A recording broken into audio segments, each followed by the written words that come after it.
Olá, graça e paz, amigo, amiga, irmão, seguidor aqui do canal Meu Alvo é o Céu. Bom estarmos juntos novamente para meditarmos à luz das Escrituras. Faça um convite, se você ainda não é inscrito, tem gostado do nosso conteúdo, se inscreva, ative o sininho, para que toda vez que sair vídeo novo aqui no canal, você possa estar recebendo as notificações. Agora, vamos para a nossa vinheta e adentraremos no Evangelho de João, a parte final do capítulo 13, para a nossa meditação de hoje.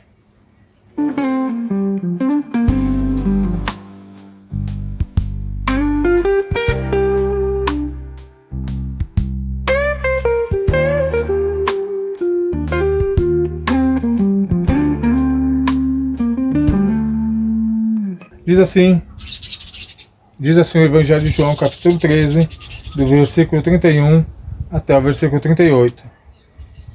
Depois que saiu Judas, Jesus disse: agora o Filho do Homem é glorificado, e Deus é glorificado nele.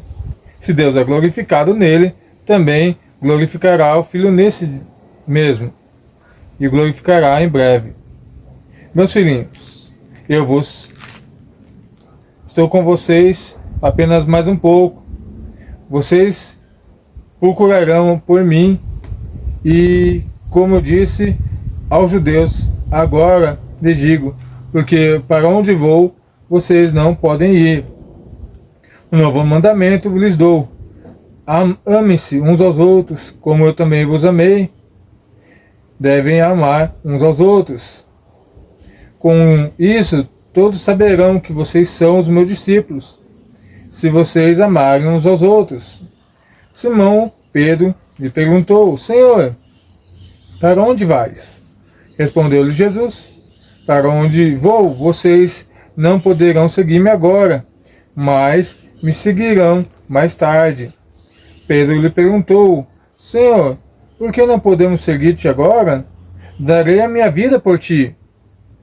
Então Jesus respondeu: você dará a vida por mim? Asseguro-lhe, Pedro, que antes que o galo cante, você me negará 3 vezes. Olhando para essa passagem, Jesus fala sobre o amor, sobre um padrão verdadeiro e sincero. Qual é o padrão do amor de Jesus? No versículo 34 nós podemos observar que Jesus fala: como eu vos amei, vocês devem amar uns aos outros. O que isso implica, esse amor de Jesus?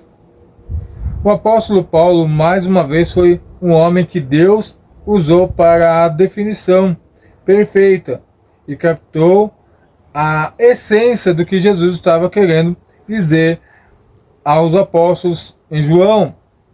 Olhemos para a carta de Romanos, capítulo 12, versículo 9 ao versículo 21, e encontraremos a perfeita definição do amor de Deus para nós. Olha só o que diz lá em Romanos, capítulo 12. O amor deve ser sincero, odeiem o que é mal e apeguem-se o que é bom. Dediquem-se uns aos outros com amor fraternal, preferindo dar honra aos que mais a si próprio. Nunca lhes falte o zelo, sejam fervorosos em espíritos, sirvam ao Senhor, alegrem-se na esperança, sejam pacientes na tribulação e perseverem na oração. Compartilhem o que vocês têm com os santos, em que as suas necessidades pratiquem a sua hospitalidade. Abençoem aqueles que te perseguirem. Abençoem e não os amaldiçoem.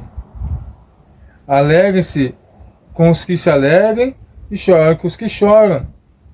Tenham uma mesma atitude uns para com os outros. Não sejam orgulhosos, mas estejam dispostos a associar-se às pessoas de posições inferiores. Não sejam sábios aos seus próprios olhos.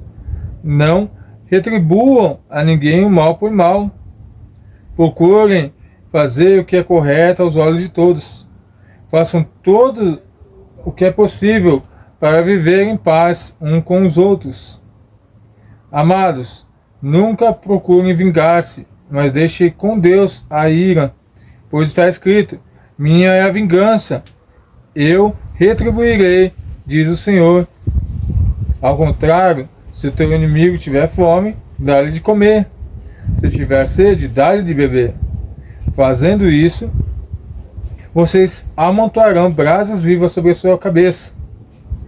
Não se deixem vencer pelo mal, mas vençam o mal com o bem.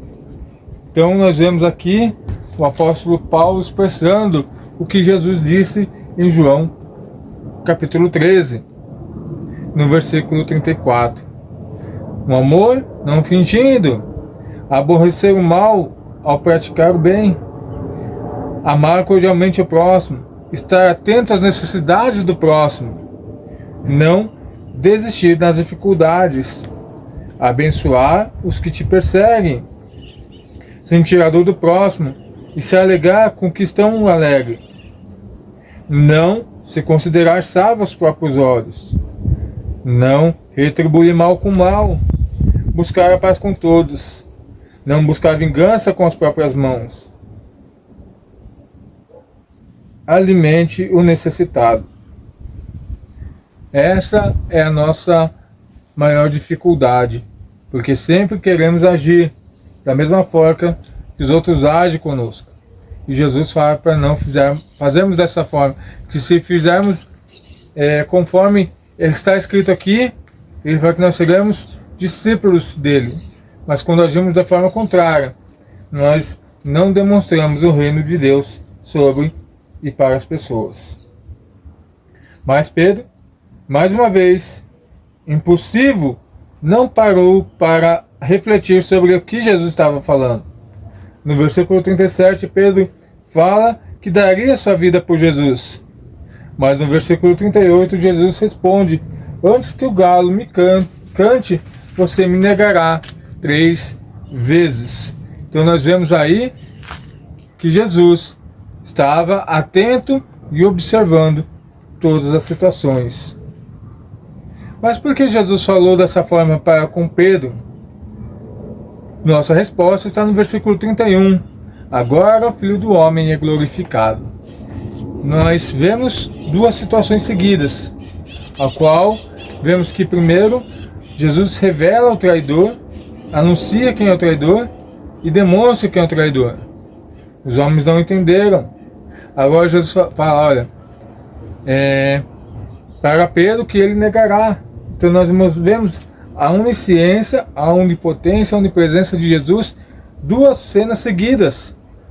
Mas os homens estavam tão preocupados em admirar a fala de Jesus que não se atentaram aos detalhes dessas palavras. O fato de Jesus ter revelado o traidor e narrar o que estava por vir é para que todos que tivessem a lembrança de que Jesus nunca escondeu sua identidade como Filho de Deus, mas é que aqueles homens dia após dia estavam maravilhados com o que eles viam e ouviam de Jesus, que nunca pararam para analisar e avaliar profundamente o que Jesus estava fazendo com eles. E talvez foi essa a grande diferença para Paulo, porque era um ser culto, estudado, e quando Jesus se encontrou com Paulo indo para Damasco, era o que faltava para Paulo mudar de sua vida. E hoje vemos o resultado disso, o maior escritor do Novo Testamento. Todos talvez esperavam que dos 12 que estavam lá, tirando Judas que traíam, seriam os que iriam contar, relatar e iriam escrever o Novo Testamento, podemos dizer assim, por completo.